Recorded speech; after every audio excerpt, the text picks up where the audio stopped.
Hello, AP Environmental students. I am going to do the world's fastest review of Chapter 12, which covers non-renewable energy resources. This is broken into two parts. Part 1 is going to be on patterns of energy use and on fossil fuel resources. So we start with Exxon Valdez oil spill because you have to have some case studies. You have to know a little bit about things that have happened historically that have set the plans in motion for laws to protect us and for concerns and activism and everything else. Exxon Valdez oil spill happened with tankers. They were oil tankers, ships that carried oil. And the big Exxon Valdez accident happened in Alaska in 1989, which is why the pictures that I steal are not as good as more recent photos. So this led to laws that required that ships actually have more than one hull in case it crashes into something. One hull might get cracked and the other one is still holding the oil. We had the Deepwater Horizon, which was also the BP oil spill. So if you look at this map and you see where Florida is, that'll kind of give you an idea of where we're talking about the accident. The accident spilled oil all over here. I'm going to show you a picture of an oil rig that's in the ocean later so you get a better idea of what happened at this spill. This is a big deal also because just like Exxon Valdez, the oil is still coming up on the beaches and we still are cleaning it. Then we have the Fukushima, Japan accident. Oh, there's our oil rig in the ocean from the BP or Deepwater Horizon accident that happened in 2010. And then Fukushima in 2015 was a nuclear power plant, which we'll get into more in part 2. But the problem with this accident was that there was an earthquake in the ocean, which created a tsunami, which then ended up encroaching on the nuclear power plant, which created a partial meltdown, which put radiation in the air. So this is all a result of we want energy resources, and there are consequences for us getting those energy resources to us. So we have worldwide and United States use, but you need to know a couple terms before I go into those uses. First, fossil fuels. See what's in red? Biological. A fossil fuel is something that came from something that was originally biological. That's what derived from means. And it has to be something biological that has died, probably didn't fully decompose, and became fossilized, so it's millions of years old. Non-renewable means we're going to run out of it. We have a finite supply. So nuclear is not a fossil fuel, but it is considered non-renewable because it comes from rock that was formed from magma, which is maybe a type of mineral or an element in its pure form, and only so much of it is made, so we'll run out. And then we have nuclear fuel in general, which is radioactive. Remember, it's non-renewable. So let's see if you were paying attention. Which of these are not fossil fuels? You should have guessed uranium. That is not a fossil fuel because it's not derived from something biological. Wood and peat. Everything else is a fossil fuel. Everything else on this list is a fossil fuel. Okay, for the next 2 chapters especially, but going on and on and on, you do need to know some basic units, and I want to make sure that everyone is clear on if we start with one and we move to our basic unit and we go to kilo. Kilo is 1,000, which is an exponential form, 10 to the third. So we're moving a decimal place over 3 places in order to go from a basic unit to a kilo. So a watt is a basic unit, and a kilo is 1,000 of the basic unit, 1,000 watts. So a meter is a basic unit, and a kilometer is 1,000 of those basic units. So a kilometer is 1,000 of those. We are going to touch on this more next chapter, but I do want to start introducing. Often you're going to see things set up like on your test for me and in practice problems where we write a large number like this in scientific notation. And all that means is we put the decimal point after the first digit, and then we say how many digits are actually part of that original number. So we count. Go down to step 3. So we go 1, 2, 3, 4, 5, 6, 7, 8 places after the decimal point that we just put there, which is why we say it's 1.23 times 10 to the 8th. And we'll get used to that. Also, when we start solving problems on the AP test, they grade you on your problem setup with units how you solve the problem if the steps are correct, and your final answer. So if you are given seconds per day and you are asked to calculate to an answer that gives you hours per day, you need to show the conversions that you went through in order to get to that. And when you show your conversions, you need to go with what you started with, cancellation method, which we've been practicing in class and we'll practice more of. This is just an example to get to your final answer, seconds per day, that you circle. So if you don't know this stuff, look it up on YouTube. But like I said, we've been practicing in class and we will continue to do that so you get really comfortable with it.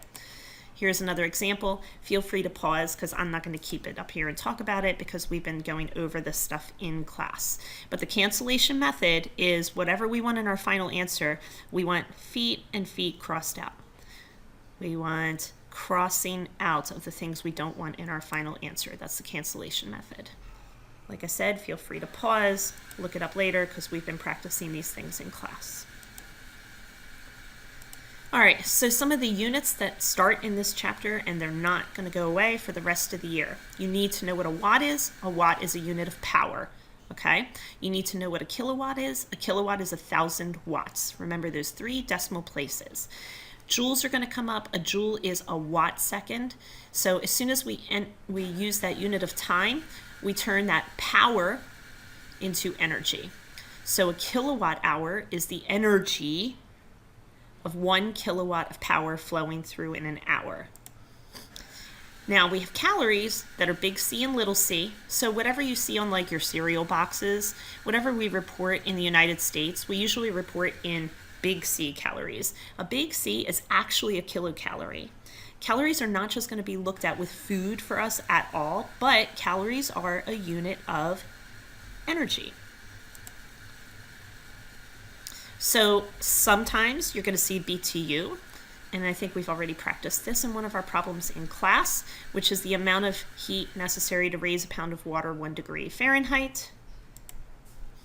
And by the way, the little calorie is similar to a BTU. We just are using different units.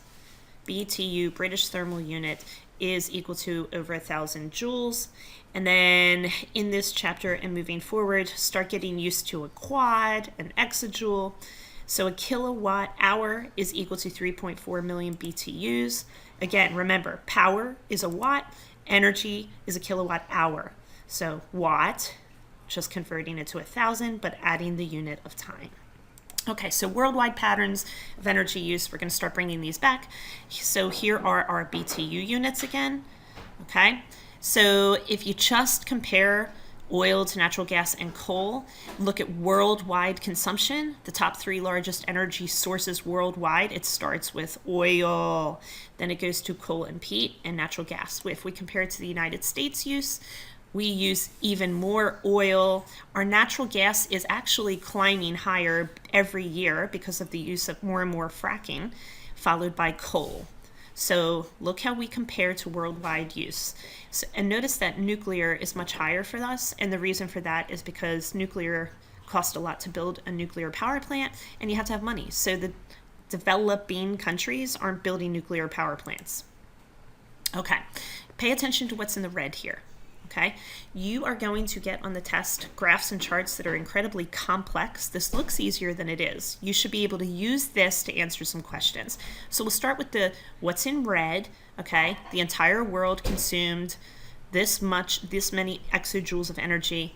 That averages out to 75 gigajoules per person. Okay, so blue is in gigajoules. 75 gigajoules per person would fall right over here. So if you look at the blue bars, Indonesia, El Salvador, Tanzania is under the 75 gigajoules per person, but look at the bars that are over 75 gigajoules per person. Look at that. Look at the United States. And then if you look at exajoules, that's the purple bar. That's using this scale up here. This is total energy consumption per country.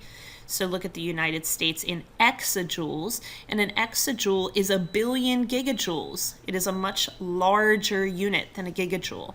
So look at how many exajoules we use annually in our country, in China, in India, and then the countries that do not use as much energy. So the big takeaway with this chart, once you figure out how to read it, is the US per person consumes 5 times greater than the global average per person. We really use a lot of energy. Okay, you do need to know about your commercial versus subsistence energy use. So commercial is anything that's bought and sold. And examples are coal, oil, and gas. This is more likely in a developed nation because you have to pay for the factories that you're building in order to, and the trucks, in order to mine for and transport and process these sources of energy for us to use. In a subsistence country, okay, or one that lives on subsistence energy sources because they can't afford the factories, they are actually using something that they can gather individually on their own, like straw, sticks, dung, which is animal poop, and they make animal poop bricks in some really poor regions of the world in order to burn, make fire, cook their food. Charcoal and wood. Again, this is mostly in the developing world. Know what falls under subsistence, know what falls under commercial. Okay. So when you look at this chart, you should think of 2 things. 1, what did we do after we used wood? So we were subsistence at first. We were a subsistence society, and then we moved into something as our technology grew. You should notice that's coal. And then as we got better with our technology, with energy sources, and we industrialized, we started building into other energy sources. So sequentially, historically, we went from wood to coal to oil to natural gas to hydroelectric to nuclear. So that's the historical sequence of energy use. But in order of importance, oil is our bomb diggity. There it is. This is our big kahuna for energy resources, followed by coal and natural gas. And remember what I told you before, natural gas is climbing very, very quickly because of fracking technology. Okay, so the United States energy consumption. What do we use?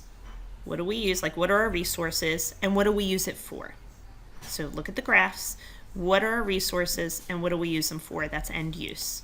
So we use oil mostly, followed by natural gas, then followed by coal. These are our top 3 big kahunas on energy resources. What do we use them for?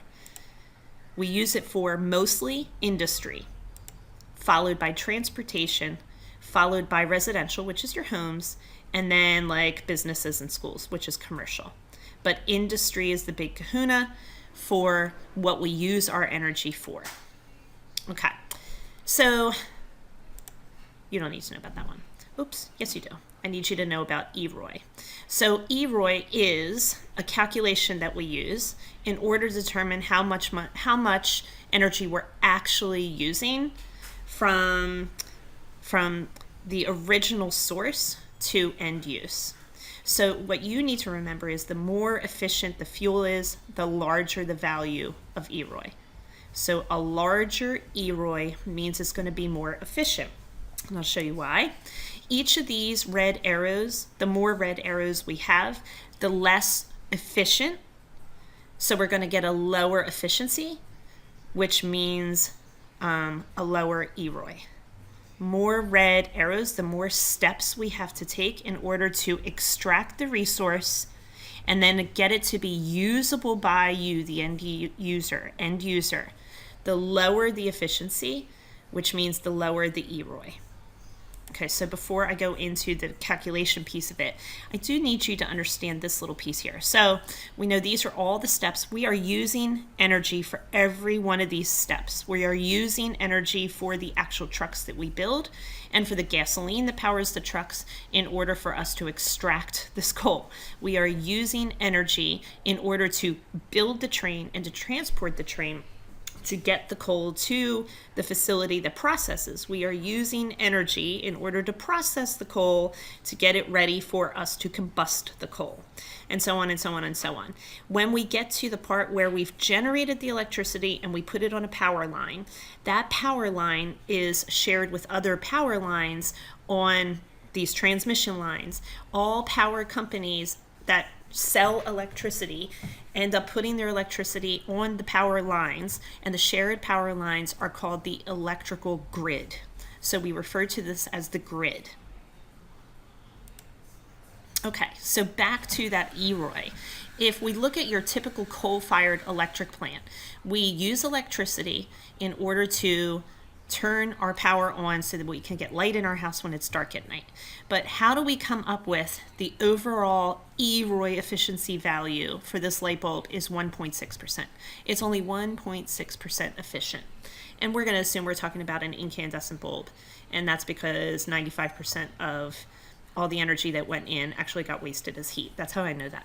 So the reason why this efficiency value is even lower than 5%, is because of all those little arrows. Remember I said the more red arrows, the less efficient.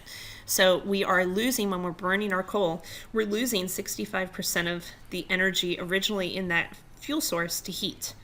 And then we lose not much, but we lose a little more through the power lines. So we lose even more through the heat on the bulb. So you take your 35% that is efficient, you multiply it by the 90% that is efficient, and you multiply that by the part that is efficient, which gives us our newest and more reliable efficiency score. Now let's say we wanted to light that bulb for natural gas. If we use natural gas, we skip this step here.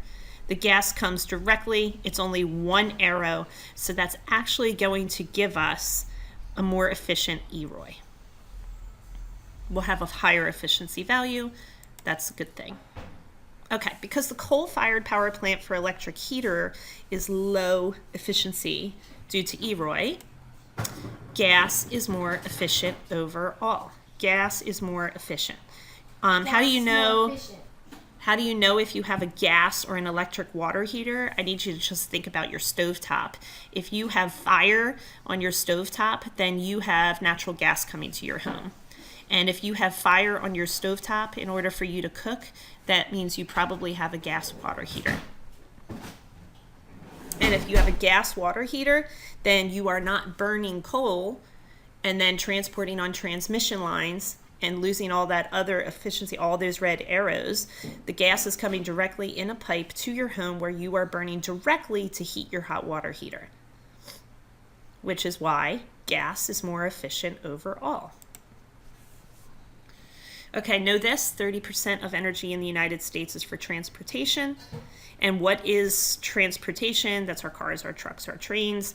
And we actually use energy such as petroleum, which is also referred to as gasoline and diesel. If you divide the number of passengers, well, actually, I'll get to that in a second. If you look at these values right here, this is just showing you if one person were driving in each of these things. If we had for one person flying an airplane, this is how many, like it's passengers per kilometer. That's how it's calculated. So our car seems to be the least efficient if you have one person. If you, an airplane, you have the seats on it, so it is counting all those people in the seats, and it's still the efficiency with everyone on that airplane. But if you take this car, and notice that our motorcycle and our train have the lowest efficiency, but if you take the car and you actually divide that by 4 people, it changes the car's efficiency to 0.9, which actually makes it more efficient than a motorcycle or a train, assuming the train has all the people on it. If we actually double the number of people on the train, or if we put 2 people on the motorcycle, we divide by those numbers, we change the efficiency.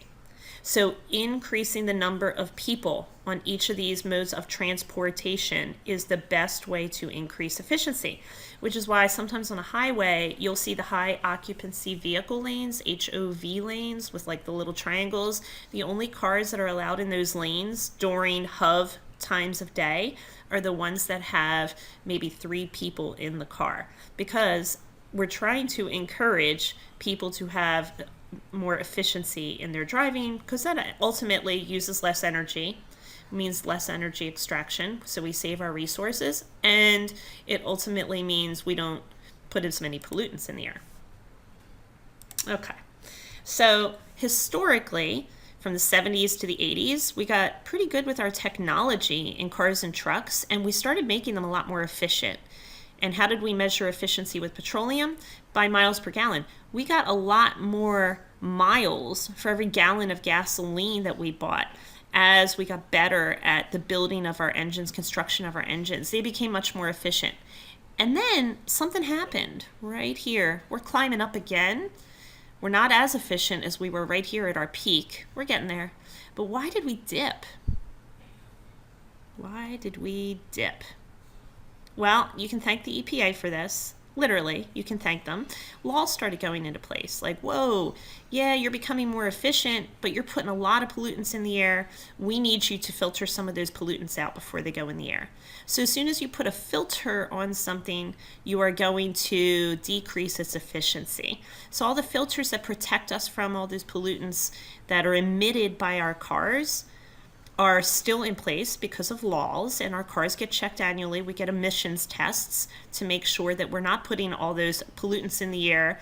So we are getting better at our technology now, working with those filters and still building an engine that gives us more miles per gallon. So that's why the dip was there.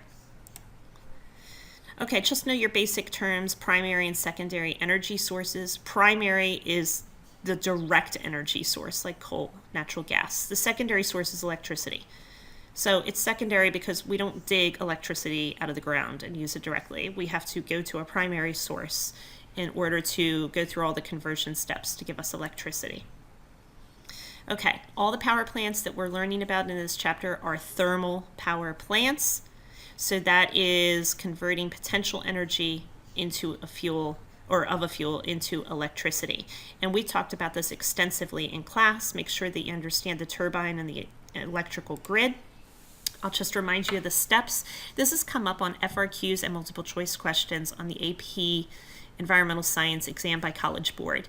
You actually need to know the sequence of what's happening at a thermal power plant. So we start with our coal, and then we crush the coal. And by we, I mean the power plants. And they mix air with it because we need that oxygen in order for combustion to occur. We burn our coal. When we burn it, there's going to be some exhaust gases that include particulate matter, CO2, and we'll talk about all those details more when we get to the pollution chapter. Also, when we burn it, we're going to have some leftover ash, and ash contains a lot of carcinogens like mercury and arsenic. We'll talk about that more. So when we heat our coal, when combustion occurs, we actually have water. The water comes through the boiler. The water gets superheated, and that water gets heated so that it is steam. Steam has much more kinetic energy. Kinetic energy spins the turbines. Here's a big turbine. And that spinning of the turbine then creates electricity in the generator. The generator then makes the electricity go to transmission lines, and there's a lot more steps involved in that, but that's all you need to know. In addition to this, the water that we use that we convert to steam, we do end up having to cool. So it goes to a cooling tower, and it gets exchanged, released, and reused with the local rivers or stream, which can actually cause thermal pollution. So definitely know your steps. Know each of those steps. Make sure you study them. So we go from the fuel, which could be coal, to the boiler, to steam, which is kinetic energy, to the turbine, to the generator, to electricity. Remember that the transmission lines go on the grid, which connects the power plants. Remember that the steam is then condensed back into water, where it is discharged back into a stream. So all these words, you just need to know how to use the right words. And know this fact, half the water in the United States is for thermal electricity generation, half the water use in the United States. Okay, I do need to go into capacity factor with you real quick. That's in red, so that's important. So power plants do not run 24 hours a day. So if we have a 500 megawatt power plant, and it did run 24 hours a day, we determine what energy it's giving us by calculating, we practice this in class, watts times hours. That's how we get watt hours. So if we take our 500 times 24 hours, a power plant, a coal-powered plant, which this is typical, that runs for 24 hours a day will produce 12,000 megawatt hours of energy, of electricity. But in reality, that power plant actually has to shut down occasionally, and that shutdown makes it so that we're only using it about 90% of the time. So the capacity factor, actually, we have to take our 500 megawatts times our hours that we should be using it, but it's really only 90% of those hours. So this power plant is actually only producing 10,800 megawatt hours per day. And oh, by the way, this is here just to remind you, remember these exhaust gases, when we are burning our coal, they're going to put toxic metals like mercury and lead into the atmosphere. Okay, so coal, remember, is decreasing. This is actually slightly outdated already because our fracking technology and our use of fracking is increasing significantly in the United States. So this number is increasing while this number is decreasing. As of 2012, these are our numbers right down here. But these are our fuels that are used for electricity generation. So coal is still our big kahuna, but we are using natural gas and nuclear for creating electricity. We are also bringing in more solar power, so this number is increasing. And wind power. We're going to learn about that more next chapter. So this number right here is increasing as this decreases a little. Okay, whenever all of these. So remember I told you coal burning power plants are usually 90% operational for our capacity factor. Well, wind power plants have to shut down even more frequently because they have to fix things. They have to make sure that they do regular maintenance. So they're actually only operating 25% of a day. So when they figure out capacity factor of those power plants, we're actually only getting 25% of the actual capacity of the power plant when it's wind power. Make sure that you understand these basic definitions. Cogeneration, where we combine heat and power. And this is an example, steam used for industrial purposes or to heat buildings. Heats the buildings and after it turns the turbine. Okay, the module 34 answers are DCCE.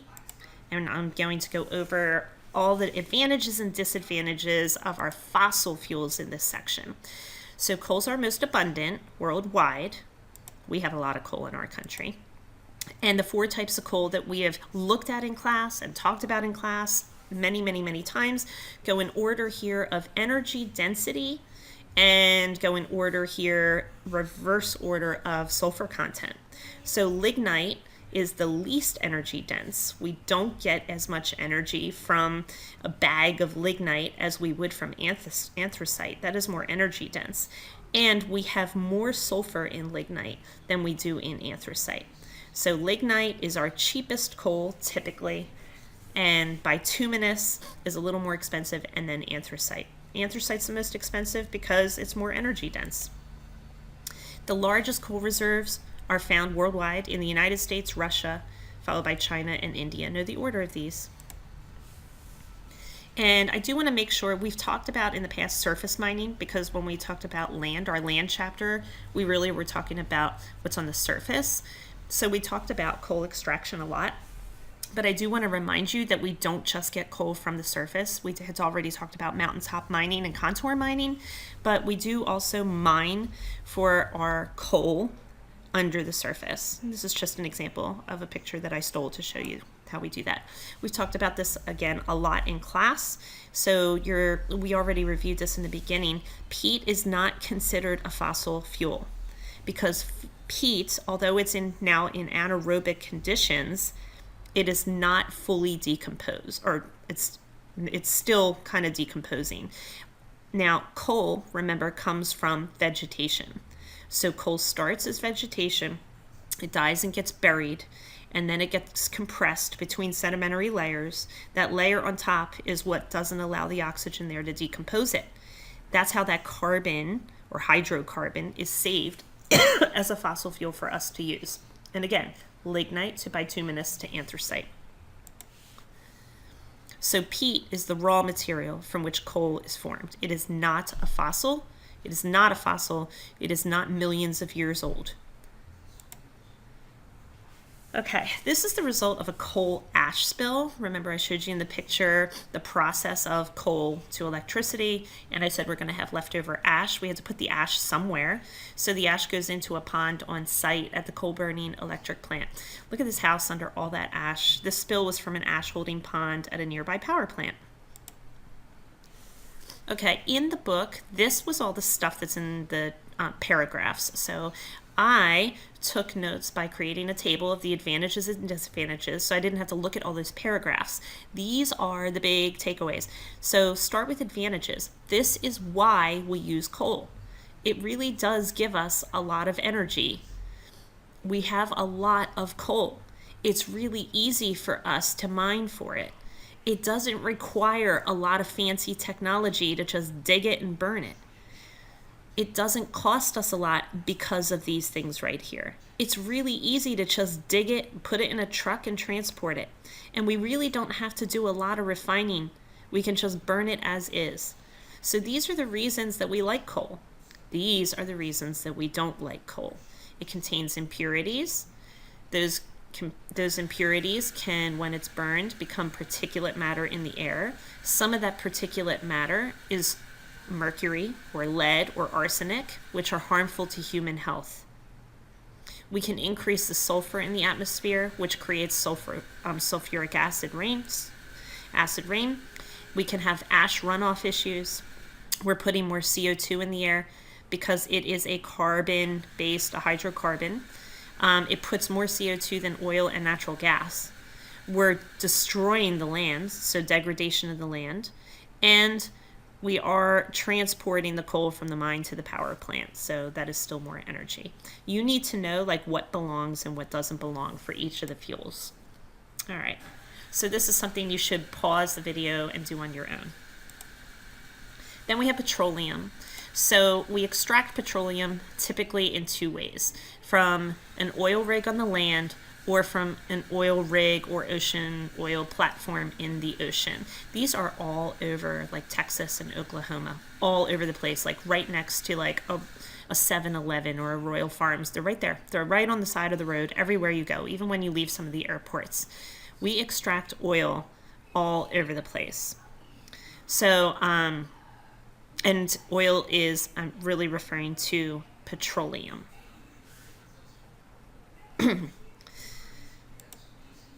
All right, so petroleum is cleaner than coal, and it's better for mobile use, like cars, trucks, buses, trains, although trains don't just use that. So it's a fossil fuel again, which means it's biologically derived. It's a liquid mixture of hydrocarbons, water, and sulfur. That's what petroleum is. So it comes from ocean plankton. Okay, we'll talk more about this. It's not phytoplankton, it's like zooplankton. We'll talk about that. And our crude oil is examples of crude oil. It's liquid petroleum, includes tar, asphalt, gasoline, diesel, and kerosene. If you ever see these words, it falls under the petroleum fossil fuel. So remember, it's a mixture of hydrocarbons that includes water and sulfur. Hydrocarbons, water, and sulfur. It's in underground deposits. We use it mostly for transportation because it's easier to just pour a gallon of gasoline in your car than it is to shovel a couple pounds of coal in your car engine. This is why we like petro. So petroleum is animal remains. Animals that lived in the ocean, they died, they sank to the bottom, they got covered in sediment, just like coal, and they're millions of years old. The countries that have the most, or that produce the most petroleum, make it for us to use, are Saudi Arabia. And you know this because some of those countries are very, very, very rich because of the amount of oil that they've produced and sold to other countries, followed by Russia and then the United States. So these guys, we are depending on for our oil if we run out of the ability to produce oil for use. Okay, so remember I told you those little organisms fall to the bottom of the ocean, then they get covered with sediment. So they'll get covered with like sand. And then eventually over time, the sand through compression becomes sandstone. And then eventually plate tectonics will bend and squish the rocks, like move the rock. And when that happens, oil is It's not an underground swimming pool, just like we talked about with aquifers. Oil is going to rise as high as it can. And then shale, because shale is smaller particles than sand, shale acts like clay, like it kind of caps it. So the oil can't actually get past this shale. So the oil, being less dense, rises as close as it can to here, so it accumulates in between all the sand, and then natural gas is actually less dense than oil, so that kind of floats on the top of the oil, still with, surrounded by lots of sediment, because remember, this is rock. It's not an underground swimming pool of oil. And then we have our oil rig that takes a straw, and this is like a very, very simple form. And the straw goes down and starts sucking out the oil. It sucks out the natural gas, and then it starts the processing for us. So remember, it all floats here because it is less dense. It is sitting in pores of sandstone. It is capped by something that is too porous for the oil to get through. And we always have little flames burning on top of our oil rigs, and that's natural gas that it's burning because we don't want it to accumulate. It's very combustible. So it's just to prevent explosions. So why do we use petroleum? Because it's convenient to transport and it's convenient to use. It gives us a lot of energy density. It's cleaner burning than coal. Oil burns cleaner than coal, and we use oil for a lot of other things. Okay, so we're going to obviously go to the disadvantages next, and one of them is when we extract our oil, we can have oil spills. All of this is from the BP blowout in the Gulf of Mexico that happened in 2010. So what are the disadvantages of using oil as an energy source? Well, it releases CO2.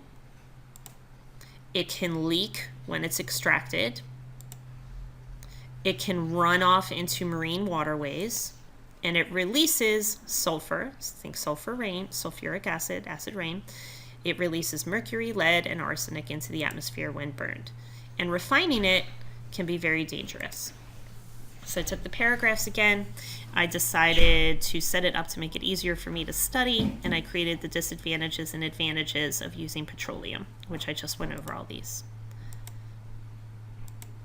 Okay, so last big piece about oil, we have ANWR, which is the Arctic National Wildlife Refuge, which is where like caribou live, which then that's part of why we care about this. So this is a very large oil or petroleum reserve in Alaska. There's the location of where it is on a map, and this little orange piece on the map is the 1002 area. This is where we want to extract all that petroleum from. But to get it from here to us, we have to use pipes. So we have to use the transatlantic pipeline in order to transport that oil. We can't just easily, put it on a bunch of trucks and drive all the trucks. It's easier for us to just use a pipeline. The problem is that pipeline is going through lots of habitat and mountains. So there is a chance that the pipeline can crack and we can have oil spills. The construction of the pipeline is destructive to the land. It fragments the habitat. It disrupts the habitat, which can then disrupt the creatures living there.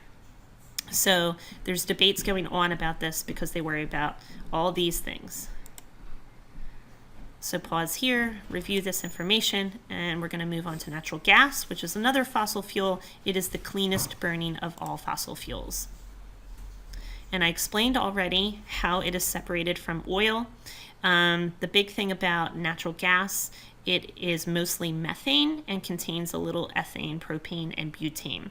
CH4 is methane. We've used this in class. Remember, methane is natural gas, and the two largest uses for natural gas in the United States are for electricity and industry.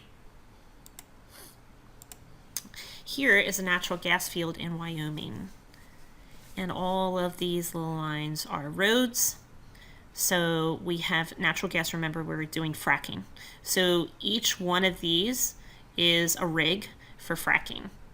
So imagine the noise. Imagine they have to use a lot of water. You learned a lot about fracking before. So typically, we can find our oil in sensitive or protected areas, protected for the habitat or just sensitive because of the habitat.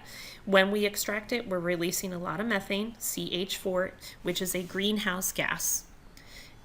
It contaminates the groundwater for obvious reasons that we've discussed before, and you can just tell, degrades the land.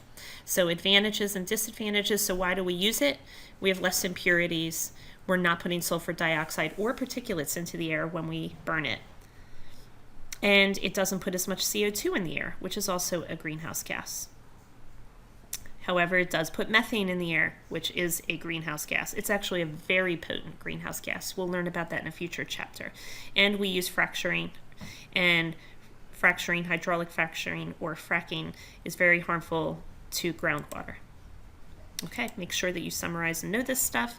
And we have a couple other fossil fuels, and this didn't work. I don't know what I did with my animation, sorry. We have oil sands. Oil sands are just another form of petroleum that has a lot of sand in it and water and clay, so we have to pay a lot of money.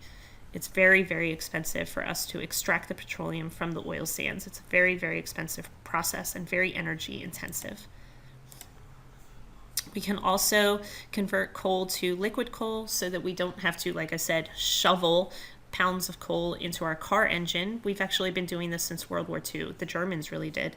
So they took coal that they just extracted from the surface, they converted it to a liquid so that they could just pour it in a vehicle. It was very mobile, incredibly energy intensive to turn our coal into liquid, incredibly expensive, but it's a major breakthrough for mobility. Just so bad for the environment. So make sure you know about your different types of other fossil fuels. And last but not least, we have the Hubert curve. So if the world keeps using fossil fuels at its current rate, we're going to run out of oil first. And if we follow the thought process behind the Hubert curve, he predicted that oil extraction and use is going to increase steadily, if you look at this chart, until half the supply has been used up. It'll increase until half of it has been used up. And that point at the very top is called peak oil. So this is where I put the little red dotted line. This is not in your textbook. So this is the point of peak oil. This is the point where extraction and use are going to begin to decline. And some experts believe we are already there. Some think we are almost there. Either way, we are at peak oil and we are now running out of oil, which makes us dependent on other countries, which is the political piece. All right, so what's the future of fossil fuel use? We're going to run out of oil in less than 50 years. Our coal supplies are going to last us for about 200 years. Our uranium is only going to last us from here to here. It depends on technology and laws. So it's all about new technology. Our Module 35 answers are DEDBA. Pause if you need to look at it longer. And that is the end of Part 1. See you soon.